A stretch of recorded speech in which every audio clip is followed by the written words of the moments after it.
बदकिस्मती से जो चमन का धरना है वो पाकिस्तान मुखालिफ एक प्लेटफॉर्म में तब्दील हो गया है। पीटीएम एक एंटी पाकिस्तान ऑर्गेनाइजेशन है। मंजूर पश्तीन को इंटीरियर मिनिस्ट्री ने यानी बैन किया था बलूचिस्तान, 3 दफा उनको नोटिफाई किया है और उन्हें जो है वो फिर भी चमन आए, वहाँ पे उन्हें जलसा किया।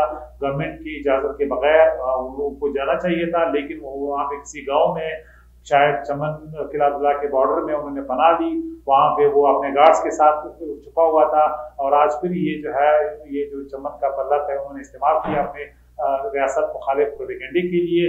और दूसरी बात है कि फायरिंग का हमें कोई मालूमात नहीं है, उनके पास अपने गार्ड्स हैं, उनकी वजह से फायरिंग हो सकती है। उन्होंने ये भी कहा था कि हम तुर्बत भी जा रहे हैं, तो उसमें भी वही जो इंटीरियर मिनिस्ट्री का नोटिफिकेशन है वो तुर्बत नहीं जा सकते। लिहाजा मेरी खुद चमन के फरलत के जो मुंतजिमीन है उनसे अपील है कि आपके हकूक जमहूरी दायरे में उसके सुनवाई और एहतजाज का जो भी तरीक़ाकार है आपका आईनी हक है, लेकिन इसको पाकिस्तान मुखालिफ बयानिए और प्लेटफॉर्म के तौर पे पेश करना और इन लोगों को जिनका रियासत पाकिस्तान के साथ इश्यू है, जो बॉर्डर्स को नहीं मानते, जो पासपोर्ट को नहीं मानते, जो कहते हैं कि ये पाकिस्तान एक बॉर्डरलेस यानी अफगानिस्तान का हिस्सा है, ये बयानिया पाकिस्तान के हक में नहीं हो सकता। ऐसे बयानिया के पैरोकारों को प्लेटफॉर्म देना ये असल में पाकिस्तान दुश्मनी है।